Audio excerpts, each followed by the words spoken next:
So, hello and welcome to today's episode of the podcast. We are absolutely delighted to be joined today by Alison Hume MP, Chair of All-Party Parliamentary Group on Autism.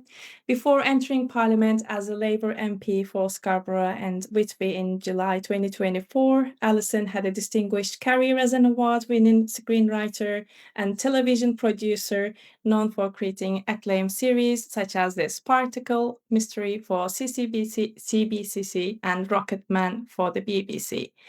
I'm very I'm Meryem, service manager for Here to Help. We work around autism and suicidality in the northeast of England. And before we dive into our conversation with Alison, I will hand over to Toni to introduce herself. Hi, I'm Toni Fyfe. I am Head of Complex Care for SJOG. So, Alison, straight into the questions for you. You've spoken openly about your journey and how you've personally had to navigate the social care system. Could you just tell our listeners what drove you to become the chair of the APPGA? Oh, thank you, Tony, and thanks for having me on. Yeah, I don't really think of myself as a politician. I think of myself as somebody who now works in politics because I got here by being the mother of well, he's a young adult now, but a child with complex needs, so a rare chromosome disorder, but also autism. And my experience is sort of battling for what he needed and deserved over 25 years sort of led me into campaigning, and that got me into the House of Commons by surprise, really. I mean, I I feel really passionate as a mother of somebody with autism that we spend a lot of time a lot of time battling for things that should be there anyway. And there seems to be we'd never learn. We do lots of little battles, and yet government doesn't take it up to the next level and sort of put it into law. So that's why I'm the chair of the All-Party Parliamentary Group on Autism. I was asked if I would take it on, and I was absolutely delighted because I feel that I can bring lived experience to it as well. And we have had some fantastic sessions over the last year or so that I've been chair. So it's very much driven by wanting to make a difference. And I want to, turn my personal frustration into actual change. Wonderful. Yeah, I think that very what good, makes thank it you. Yes, I think that what makes it different, isn't it, with the lived experience and having more community knowledge. And in my own daily work, leading community projects, I see how vital it is to move away from bureaucratic barriers and towards truly tailored support. And Mm. from your perspective, what does good autism practice actually look like on the ground? Like, what does good autism practice look like to you? I think it's the holistic approach. It's making sure, obviously, the first thing is that you've got a child and a family. And I think the child's family has to be included right from the beginning. One of the big problems we have in the sort of current situation of waiting for diagnosis is that while you're waiting, there's nothing in between, and families are just left in limbo. So, for me, it's good practice in an ideal world would be a timely diagnosis if that happens, and support in the meantime while they're waiting. In school, I'm really proud that the government are bringing forward SEND reforms, which will make it easier for children with autism to be supported in school because they don't have to wait for a formal diagnosis. So, with the Experts at Hand scheme that we're bringing in and generally improving targeted mainstream provision, I think it's going to get better. But again, in school, there is this amazing practice in a lot of schools, but in some schools, I know that children with autism, their kind of exclusion is really upsetting. So good practice would look like a separate safe space for children with autism, either a unit or a classroom that has all of the things there that they need, the low sensory, the calming atmosphere. And I've seen this brought in some schools, and it benefits all of the children. So I think good practice on the ground, it's having a school that really does appreciate that autistic pupils need a different environment and putting them somewhere that's um, they might think is okay isn't, because I go in there and the lights are too bright and I think straight away this isn't going to work. And then as the child grows up into going through school and through college, and I've done all of that with my son, it's listening and adapting and making reasonable adjustments, and that really goes into the workplace. Something that we're working on at the on the APPG is really trying to address the fear factor that stops employers taking on talented young people with autism who've got so much to offer. You know, what is it that stops them taking them on? And it's the fear of getting something wrong. And there are so many good examples of where organisations are working to get people into work. So Ambitious About Autism, they have through the Employ Autism thing, they have 500 people have found work, and we're really interested in how we roll that out, because people with autism make fantastic employees, and sometimes all they need is a conversation. What do you need? What do you need differently? It might be they need, instead of written spoken instructions, they need written instructions, and they need to be reminded to take a loo break and things like that. So on the ground, in a workplace, it's sitting down and listening. What do you need to help you do the job? From a personal point of view, Alison, have you found a disparity between the children's and the adults' support that you received, or not? Yes, I think that's a very, very good question, Toni. It was quite upsetting to see that when you move from children's services to adults, you really are walking off of it, what feels like a plank. Yeah. There's no dovetailing between the two services. And I think particularly for young people who get a diagnosis post 18, it's very, very difficult. And that's something that we're looking at on the APPG, because we've heard from young people who literally got a diagnosis and were given an email address and some link to some online, information, and they felt so lonely. I had about 16 of them in the room, all giving their lived experiences. And if there was only a way of linking them up or giving them some kind of support. And I went through this with my son. Once he was actually diagnosed through, it was really a very difficult situation because of his other complex needs. They couldn't give him a diagnosis of autism until he was 19, even though we all knew he was autistic. And all we had was an email. Good luck, basically. It's not good enough. It's absolutely not good enough. So I think both children and adult services are not working as they should. Thank you. SJOG support adults across the UK, but SJOG as an entity operates across 53 countries. I know from networking with colleagues from other countries that each country has a different strategy to how they support autistic adults.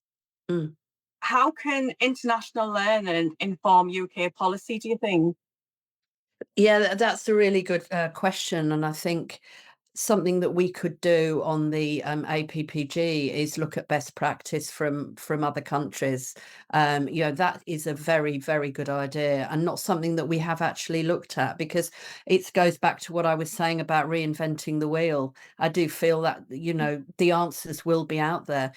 What it'll come down to will be funding. However, I think that the cost to the country of not supporting autistic children and adults and their families properly is so, so expensive. And it's not just about money, it's the absolute tragedy of what happens to people, sadly, who are not supported, and ends up with them taking their own lives in some extreme cases. Yeah, or end up in crisis situations where families can't cope with individuals, and then it's not the best move for anybody at that point, is it? No. I'm aware from working across numerous local authorities across the UK that data sets aren't always a true reflection of demographics. What are the biggest data gaps in autism services? Well, at the moment, what I'm finding is that it's very hard to get data on the ground in terms of local place-based data. So in terms of finding out, as the MP for Scarborough and Whitby, what the actual waiting list is in my constituency, it's almost impossible. So I've been I had a meeting with BU, who do the autism assessment for I think 4 to 18-year-olds in Scarborough, Whitby and Rydale. And all they could tell me was what their waiting list was, which was 1,302 from memory, and that they were commissioned to deliver 167 assessments a year. Well, that works out at about 4 a week. Now, to me, that sounds like a terrible dereliction of duty on the part of the ICB. So I'll be getting in touch. But it was very hard to actually find the data about anything. So in terms of, I mean, that's what I'm looking at the moment, but I imagine your experience, Toni, is that you'll have found data holes all over the place. Yeah, absolutely have. When you're looking at market statements across local authorities, it definitely doesn't reflect what we're seeing coming through. And data sets are quite historic as well. They don't seem to be up to date live data sets that we get and shared across commissioning teams either. So on the back of that, how do you think that providers could contribute to getting meaningful evidence against data sets for yourselves? I think it's something that when the government move more on their autism strategy, and certainly going into the delivery of the education reforms, unless we have the right data, we're not going to actually understand the level of the issue. So that's something that I'll be pressing for, and I already am, because I'm scrabbling around for figures and I'm thinking, this isn't right. And now I'm starting to realise that why I'm seeing so many families in Scarborough and Whitby in crisis and the needs not being met is it's a combination of the autism diagnostic services, the lack of SEND support in school, the fact that there's no one place for parents to go, so they don't know where to get the information. It's almost like a perfect storm. No, I absolutely agree. I think that's in a nutshell, that's correct, isn't it? Especially, like, our question will be very much related with that. Like, once we collect that vital data and highlight those gaps, the next logical step would be like working out how Parliament acts on it. Yes. And looking at the legislative timeline ahead, like what are the APPGA's top priorities for improving autism services over the next 12, 24 months? And where do you see the biggest gaps in implementation across social care? Yeah, so I mean, just to go into social care, that's obviously something that I've been working on personally. That too many people with autism have been in hospital and secure units where they shouldn't have been, and that's been a scandal that we are moving on that, just to talk about that. But supporting people with autism in to live independently is critical. My son lives in supported living, and he's very lucky to be placed in a service now for autistic adults. But prior to that, he was in settings which were geared up for personal care, and they were completely inappropriate, and his mental health suffered as a result. So absolute priority for me, and lobbying government, is to, when we're looking at social care, is to improve the social care for young adults with learning disabilities, but particularly with autism. At the moment, these services are mostly provided by private companies that are offshore and have come into the market to make money out of autistic young adults. And there's got to be a reckoning, and I know that it's coming. It's coming, because there have been, we talked about Winterbourne View being a change in society, but those little Winterbourne Views have continued to happen. Friends of mine have been directly affected by failures of care, such as in the Hesley group. it really brings tears to my eyes thinking about it. So, that kind of the social care aspect is really important as we move towards a national social care service. And I'm really pleased that the new Prime Minister has made that a priority. And I will be lobbying, as will the APPG, on that. So that's a very important piece of work. And then the other thing is to make sure that in SEND and education reforms, that autism doesn't just get lumped in with the neurodivergent need. Now, that's not to say that ADHD, dyslexia, and other neurodivergent conditions aren't important. They really are. But autism is sort of enshrined in legislation. The government have an autism strategy, and it's a particular need. And therefore, we've got to fight to make sure that it's got some standalone, legislation around it. So, yeah, I think that those at the moment, it's the social care and getting the education right. I've got a couple of questions linked to kind of some of the things you've said there. So, personally, what we've seen as an organisation and what we feel is one of the biggest crises across social care at the minute is autistic people being detained in inpatient settings. Yes. For far too long, when they're ready for discharge, and they're left in an inpatient setting when there's no need for that, and they should be in the community living full lives and having a good quality of life. So how can the APPGA support faster, safer discharge? Obviously, it does need to be safe. We understand that process. And then kind of what innovations from providers could be scaled nationally to support discharge? Yes, that's interesting. So I think what we could do as an APPG is hold an evidence session, because that way we can then draw up a paper and put that into government, because it's such a important issue, but it has to be across all departments. And I think that's where an APPG is great, because it's cross-party. We could hold an evidence session and look at the safe discharge, and also call for evidence of best practice. So I'd be very happy to work with you on that, if that would be something you'd like to take forward. Absolutely. I see it on a weekly basis at the minute, Alison. We get a number of referrals through for individuals who are ready for discharge, who have been in hospital for far too long, who, and one of the biggest barriers for us is a capable environment and appropriate accommodation for individuals.